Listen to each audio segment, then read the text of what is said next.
She got her name off.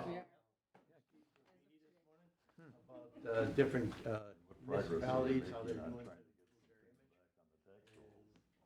They had quite a nice thing to say about West Dallas, how they're doing it. And they mentioned you. Me? Yeah, they mentioned, twice they mentioned your name. Uh-oh. That woman that's on Tracy. with him. Tracy. I know Yeah. Tracy. It's like Sports Illustrated. You end up on the cover, you're done. That clock right now. You understood that one. Yes, it No, is. it is right, because I fixed it. Yeah, I did. Did it stay fixed? Can I have your attention, please? It's Today. now 6 p.m. and the Oh, you October fixed 8th it meeting today. of the CDA will please come to order. Wayne Clark. Yes. Karen Gale. Here. Jason Metz. Here. Donald Namer. Here. Alderman Chaplesky. Here. Alderman Haas. Here. And Jerry Motter. Here. We have a quorum. Thank you. First item, motion to approve the minutes of the previous meeting. So moved. Second. Moved and second, no further discussion. All in favor? Aye. Minutes stand approved. You want to go right into closed session? No, we can do the public portion of it, and then we'll go into closed Well, session. you told me here from 2 to We've got, 2 to 8. You want to start at 9? oh, no, we could do 8, we could do 2. We could do some of it in the public. Our goal is to do as much in public as we possibly can. Okay, will you tell me which one's Yeah, going to start with we'll 2? do 2. Okay, item number 2, resolution consider development agreement by and between Chris Hansen Incorporated and the city of West Dallas. Mr. Stiebel. I just want to draw your attention to the screen. I didn't know Patrick was going to put that up there. The Business Journal had a story on best cities to do economic development and real estate development. West Dallas made the top 3. So that was why that's there. And I like that the quote. So Milwaukee was an up and a down? Yeah, they were up for the development people and they were down for the building inspectors. Ah. That's because everyone likes Rocky. Yeah, there you go. But I do like that the city of West Dallas has been very clear about what they want and pretty open book about how they want to help. I mean, that's, Right, yep, that's I thought true. that was a good quote. Some developers, they certified about 40 developers. I wrote the story. They were talking about West Dallas on the Steve Graffiti show this morning, and they met the Patrick, but they were saying how West Dallas has a hard time, with new development because we're landlocked, and every time we have to do something, we have to dispose of something old or renovate something old. But they give them a pretty nice heads up on the radio program. Who are those And that's characters? all about the Community Development Authority, the Common Council, and the mayor. Okay. Patrick? Mr. Chairman and members of the authority, tonight on the agenda, we have a development agreement that is proposed between the city of West Dallas and Chris Hansen Inc. You might recall in previous agendas, we talked about Chris Hansen acquiring around 9 apartment buildings that surrounded their current corporate campus. The site currently is the U.S. headquarters of Chris Hansen in the United States. They have around 270 employees at the site. When they bought these properties, they were looking to broaden their campus for future investment in the area. This is a look at some of those parcels. They've also, since this time, have acquired the Knights of Columbus Hall, which is located along 92nd Street. And many of you are familiar with that event space. The company is talking about a phase 1 expansion, which is around a 20,000 square foot addition that would proceed east or west on the corporate campus, and it'll be around $25 million value. And taxable, it's around $5 million.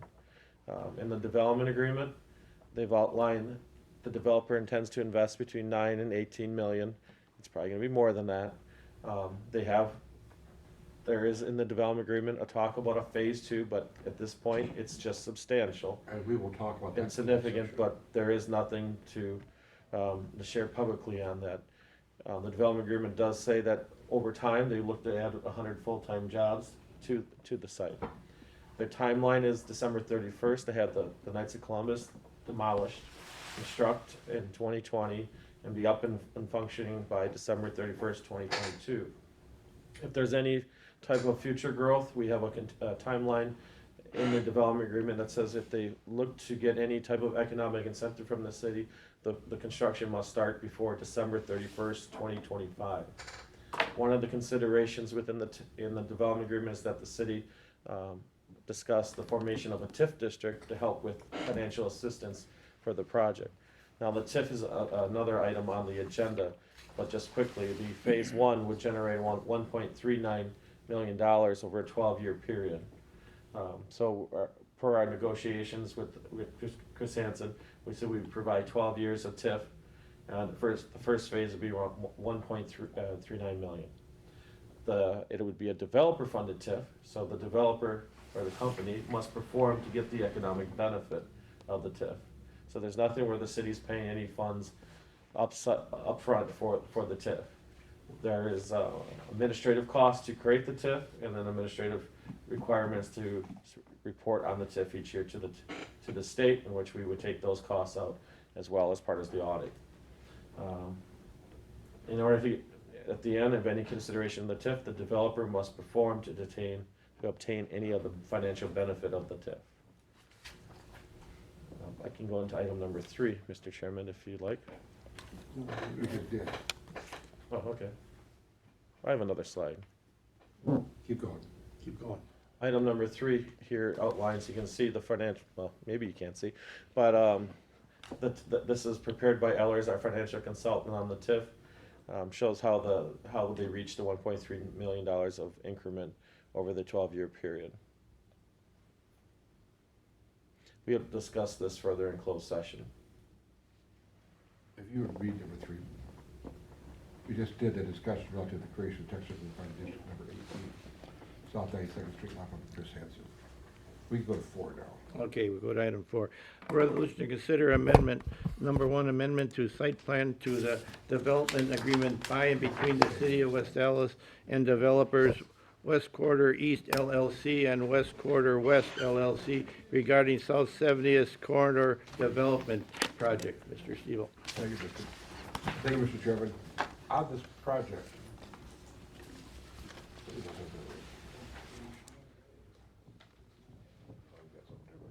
It's really clicky with those yeah, remotes. they were proposing to have the hotel in this, on this side, on the northern part, and then have the office buildings on the south, and also having the parking lots underneath the office buildings. The change here is that they're gonna put 2 office buildings like this, and then a parking structure in the back, and then move the hotel to the south, which will effectively be across the street from the office building and the event center that's being proposed. And so the TIF amendment will be to approve an amendment to change the site plan. That's what we'll be voting on after we come back out of closed session. That's all. You want Okay. to talk about that?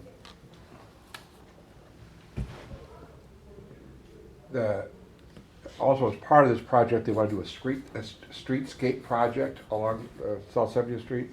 The 1205 numbers are actually up. If you drive by, you can see that. What they want to do is they want to finance that with a special assessment to the project. The CDA will not be involved in that, but that'll be the common council will be involved in that.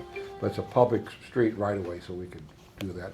It'll help the developer keep his finances off his balance sheet and be able to use the city's resources to pay us back directly. And instead of having the hotel here, it's going to be back over there. That's all we have at this time, Mr. Chair. All right, we'll go to item number 5. Item number 5, resolution to consider Beloit Road Management Agreement by and between Beloit Senior Housing LLC and Ogden and Company Incorporated. Mr. Steele. So the idea here is we were reviewing the efficiencies of Beloit Road Senior Housing as a complex. We were looking at how Public Works is limited in terms of some of their resources available to serve Beloit Road. And we were looking at how we can just overall better manage this in terms of a privatization. We did it early on as part of a lean project, Luke Radomski and myself, who's our community development supervisor in housing. And we were looking at how long it took, how many work orders we were getting, what they were, etc. And we learned that we need to do a better job in terms of getting units ready, turning them over, and getting things fixed. Sometimes it took a little while to get items fixed and turn over compared to private comparisons. So what we did was did a request for proposals on property management, property maintenance, snow and ice controls and ground maintenance, as well as low-income housing tax credit compliance. So there is a number of things that we needed to wrap into this RFP. We sent the RFP out to 6 experienced companies, and we received 2 responses. They were Mercy Housing and Ogden. Both of them had similar approaches to the property, but a lot of it was, we'll kind of see how this will come out, and then we'll adjust the budget. And we were like, no, we want to see the budget and see how this compares. Mercy Housing suggested a full-time property maintenance staff and full-time property manager. Ogden was, at first they were looking at that, but then they came back and said, you know what, we'll put a full-time property maintenance staff person there and a part-time property manager. They did that because they think they can do some of the ground maintenance as well as some of the work orders by having a person at the complex. We also looked at how they would respond to, sometimes we deal with issues such as bed bugs and extermination of mice and things like that. How they would do that. Both of them would use specialized contractors. We're doing that now. One of the unique things by this is that both of them would have to contract out to get snow and ice removal on the property. And they believe they can obtain some savings for the complex by doing that. Now, you know, there is a standard within the senior housing community of having a bare concrete, so salting, removing the snow. This is going to be more operated like a private sector property. So we'll see how those costs come in if we have one of those January type of winters. But, you know, in review, we looked at how they would provide. One thing with Mercy Housing that was concerning is that it would take 90 days for them to onboard onto the property. That seemed like a long time. Ogden said within a couple weeks, most 30, to get on board to start managing the Beloit Road Senior Housing Complex. At the end of the day, the bottom line, we could obtain more efficient operation, potential cost savings of $17,000 or so, and we would have privatization of services at Beloit Road. On the left of this budget chart that you see here, $61,305 is the net after reserve payments. That was an actual number relating back to 2018. The number on the right, proposed by Ogden, is that they went through our budget and looked at how they could operate the property and prepared a budget. And we look like we can make up $17,000, as well as they factored in a little bit higher vacancy at this time compared to how we were doing it. But they can make that up by getting people and getting the units turned over faster, so we can make a little additional revenue at the property. They get to share in some of that through the management fee that's calculated off of how many units are rented in terms of their contract. That would sum up my. At the end of the day, our recommendation is to pick Ogden, and tonight's action is to do a recommendation from the CDA. That recommendation is then forwarded to Boston Capital, who bought the tax credits for Beloit Road Senior Housing, and they have to approve the selection of Ogden as our property manager. If they don't, then we have to, you know, explore other means. But at this time, we are recommending Ogden to manage the property. They've already said they would. Just for the record, they will have a different aspect to this. They do a lot of their rent collection online, so, you know, automatic withdrawals, or they'll have a person there work with the person. But most of it is electronic. They also do a lot of 1-800 number. You call the 800, they have people then that can direct people to the property. So it's a little bit different than having to call the city or Public Works or something like that. So it's a lot more like a private property management. There is an aspect that we could do yet for this Public Works to make some money, and that is our refuse collection. They could provide that to the property yet, as well as do the recycling at the property. And we'll pay them for it. Right. Mercy is out of Chicago, has one property here in Milwaukee.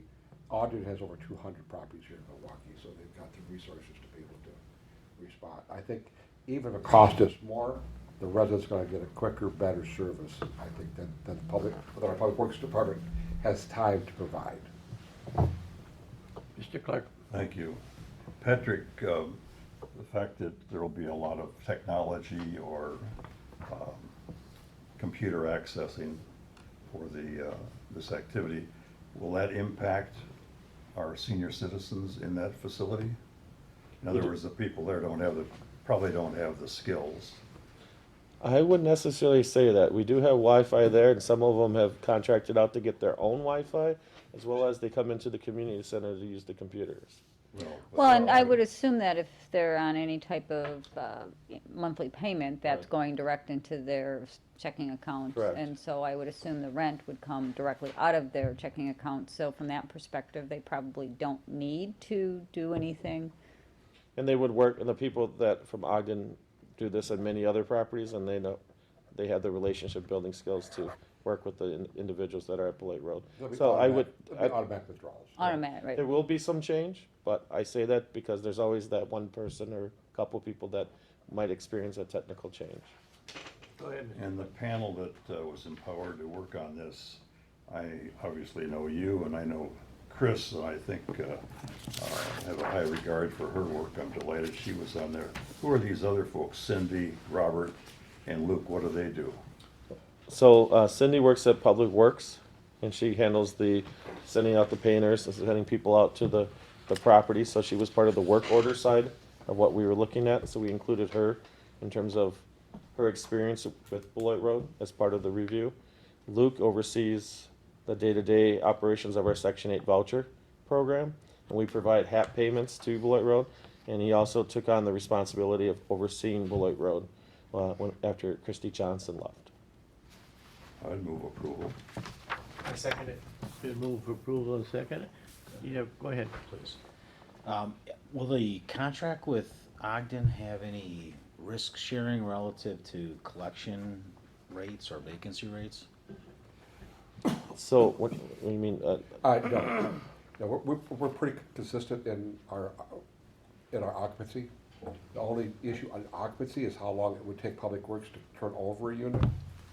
They're gonna do it a whole lot faster. They have projected a higher vacancy rate in their financing analysis, so it'll probably come out better than what they're projecting. We would have. I think you might. Are you referring to evictions? No, I'm talking about, Oh. are they gonna guarantee any sort of No. collection rate or any? No. If we're gonna change our process, it's However, just, we it's could look just at a that next year. projection. However, But it's they're- been pretty consistent, so there isn't much fluctuation in. The contract, I think, stipulates that they get a portion of the management fee, and the management fee is calculated based on how much rent is brought in. So it's in their incentive not to have a So there is vacancy. some incentive. Right. Okay. Next question, Go, if I could. go ahead. Do we have Mercy's cost proposal? We did not get Mercy's. We focused on Ogden's. So you didn't open it? Yeah, we did. We have theirs. But we didn't ask for a budget. We just didn't provide it. Right. Even though I made the Go ahead, motion, the Mr. Clark. follow-up question, was the panel unanimous in this decision? Yes. Thank you. Any further discussion? All in favor? Aye. Opposed? No. Resolution passes. One opposed.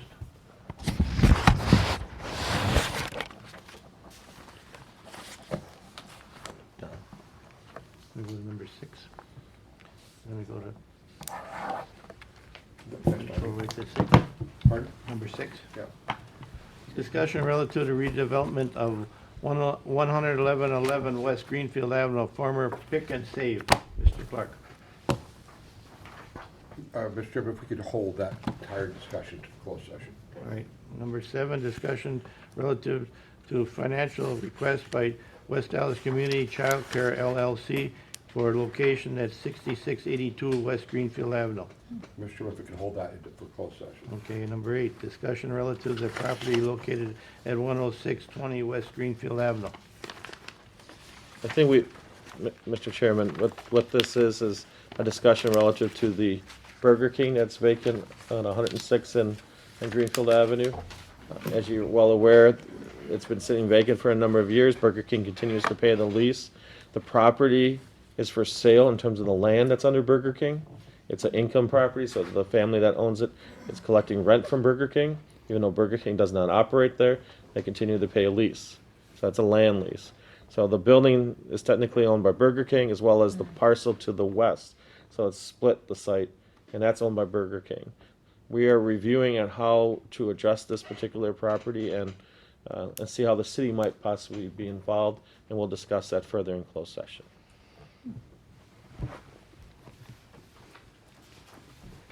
You wanna go to the closed session now? That's where we are. Or you wanna go tonight? We might as well, because Debbie's here. We could go into closed session now and then Okay. come back out and do Okay. the rest of the stuff.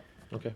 For agendas 2 to 8, the committee may convene in closed session pursuant to provisions of section 19.85/1/E for the state statutes for the purpose of deliberating investment in public funds whenever competitive bargaining reasons required a closed session. This committee may reconvene in open session after completion of the closed session to consider the balance of its agenda.